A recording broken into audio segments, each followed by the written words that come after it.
Hello friends, very good evening. Once again, I am here with another important topic, that is cardiac output. Topic is too small but very important. But before starting this topic or this cardiac output, I want to talk about stroke volume. Actually, what is stroke volume? Ventricles pump out approximately 70 ml of blood in one cardiac cycle. So this is called stroke volume. One cardiac cycle means during 0.8 second heart pumped 70 ml blood within 0.8 second. So how can we calculate cardiac output with the help of stroke volume? Cardiac output is equal to stroke volume into number of heartbeat per minute. So heart in a minute beats about 72 times. In this way, 70 ml into 72 heartbeats with per minute. So approximately 5000 ml or 5 liter of blood heart pumped within a minute. So this is stroke volume. So you obviously understand with the relation between cardiac output and stroke volume. So cardiac output can be defined as the volume of blood pumped out by each ventricles per minute. An average 5000 ml of blood in a healthy individuals. So this is cardiac output. Cardiac output can be increased with the help of exercise. So it can be 4 to 5 times increase. So cardiac output can be altered. So body has the ability to alter the stroke volume as well as the heart rate and thereby the cardiac output. So cardiac output of an athlete will be much higher than that of an ordinary man. Now I will tell you about blood pressure. So what is instrument you have to see in the video, that is sphygmomanometer. It's an instrument used for measurement of blood pressure in the brachial artery. Blood pressure is measured by in mmHg, millimeter Hg. A healthy individual has a systolic blood pressure is 120 and diastolic blood pressure is 80 mmHg. If we talk about low blood pressure, then that is hypertension. Systolic, in that case, in the low blood pressure, 100 mmHg or less than 100, and diastolic is 50 mmHg or less than 50. Similarly, high blood pressure, so that is also called hypertension, has systolic pressure is greater than 140 mmHg and diastolic is greater than 90 mmHg. So that's why in that case, if the blood pressure of a person greater than 140 mmHg, systolic blood pressure, or diastolic greater than 90 mmHg, so in that case the person is suffering from hypertension. Any drastic change in both type of blood pressures, systolic and diastolic, so leads to a disease that is called CAD, coronary artery disease. So question is this here, what is blood pressure? So it's the pressure or the force exerted by the blood against the walls of the arteries. As the arteries already contain blood, the pressure in them increase due to sudden flow of blood during ventricular systole and falls slightly as the ventricles relax. So, this pressure is two types, systolic pressure and diastolic pressure. It's the pressure experienced, systolic pressure I am talking. It's the pressure experienced in the arteries as a result of contraction in the ventricles. So there is distensions in the elastic walls of arteries due to sudden rise of blood in them. So it's equal to 120 mm of Hg for a normal healthy person. Next is diastolic pressure. It's the pressure in the arteries when the ventricle relax. So this pressure is equivalent to 80 mm of Hg for a normal healthy person. Coronary artery disease or CAD. So in this disease, coronary artery filled with calcium, fat and cholesterols in the arteries. So flow of blood will be decreased. CAD is also called as atherosclerosis, affects the vessels that supply blood to the heart muscles. So it's caused by deposit of calcium, fats, cholesterol and fibrous tissues. So which makes the lumen of arteries narrower. So that's why the flow of lumen of blood is decreased. CATS leads to following type of disease: heart attack, cardiac arrest, heart failure and angina. So angina, it's also called as angina pectoris. A symptoms of acute chest pain appears when no enough oxygen is reaching the heart muscles. Angina can occur in men and women of any age, but it's more common among the middle aged and elderly. So it's occurred due to conditions that affect the blood flow. Next, heart failure.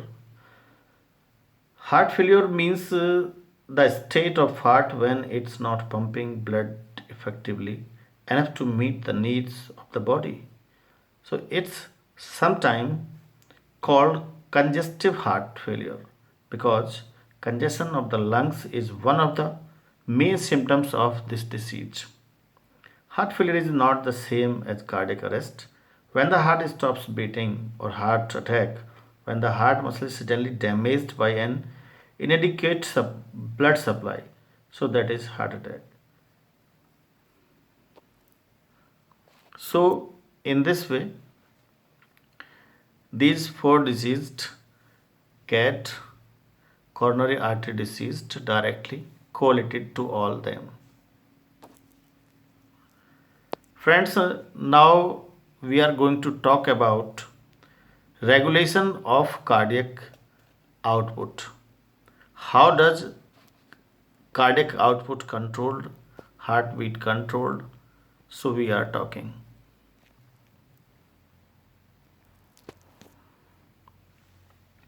Coronary artery disease. So caused due to deposition of calcium, fats and cholesterol in the lumen of arteries. So that's why flow of blood will be increased, pressure increased. So CAD leads to angina, heart attack, cardiac arrest and heart failure. Angina reduced in blood supply due to CAD. It is also called as angina pectoris. So plaque is stand for the death of muscles causing heart attack. failure of contraction of the heart, sudden stopping of heart, and cardiac arrest. Heart failure, inability to meet body demand for blood, so that is heart failure.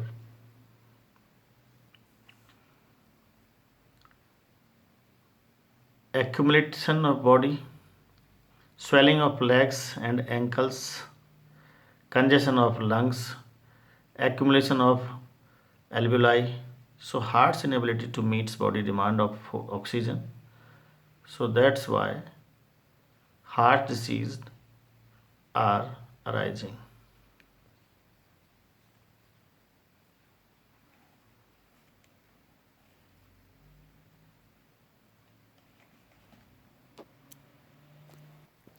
So friends, now I will tell you about regulation of cardiac activity.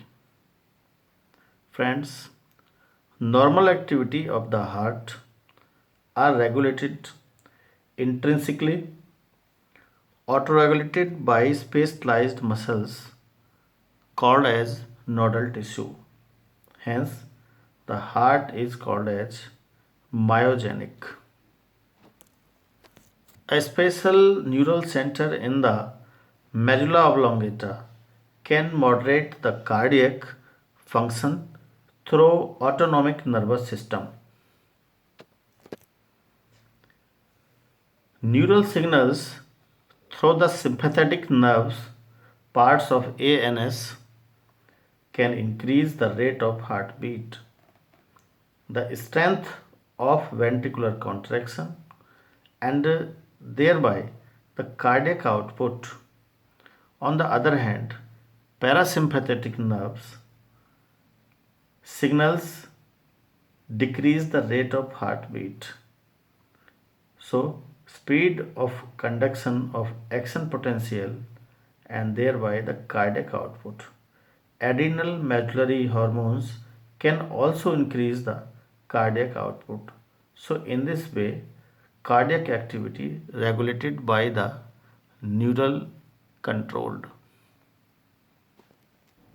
So, next topic is electrocardiograph. So, friends, absolutely, you are probably familiar with this scene from a typical hospital television show. A patient is hooked up to a monitoring machines that show voltage traces on a screen and make the sound pip pip pip and pee as the patient goes into cardiac arrest.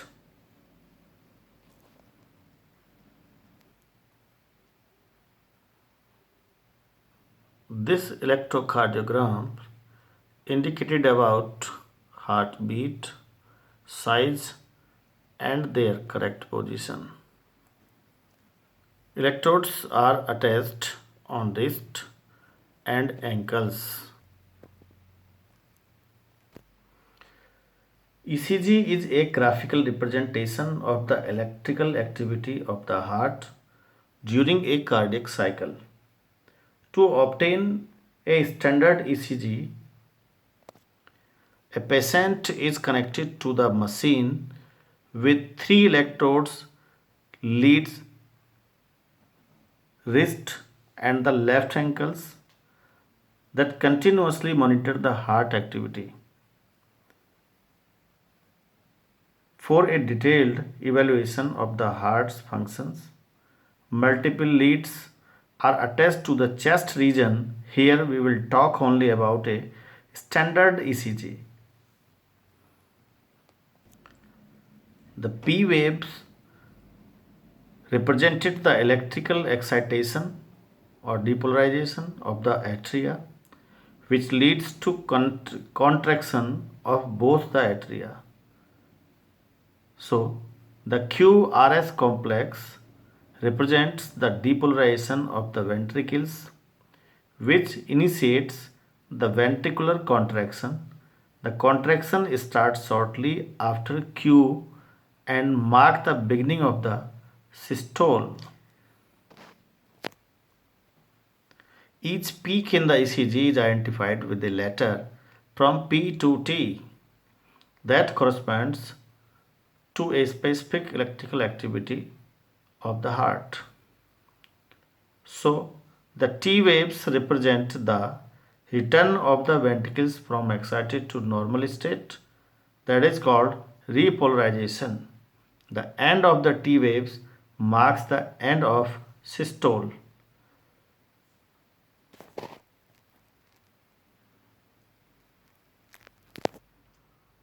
Obviously, by counting the number of QRS complexes that occur in a given time period, one can determine the heartbeat rate of an individual. Since the ECG obtained from different individuals have roughly the same shape for a given leads configuration, any deviations from this shape indicates a possible abnormality or disease. So hence it's of the great clinical significance. So you next just you look how do this activity occur clinically.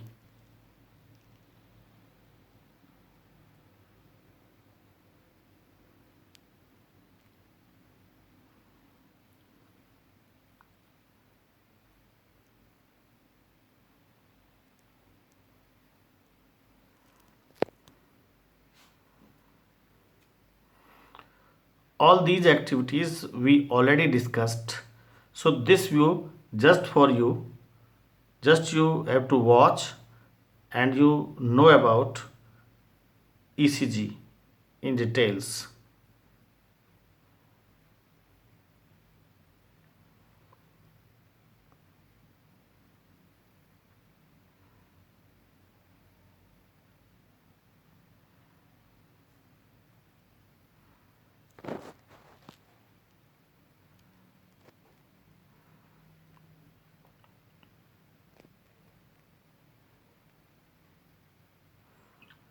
Like P contraction of atria,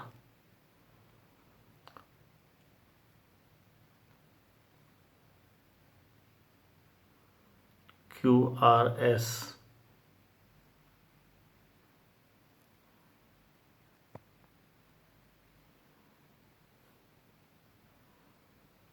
T represents the repolarization.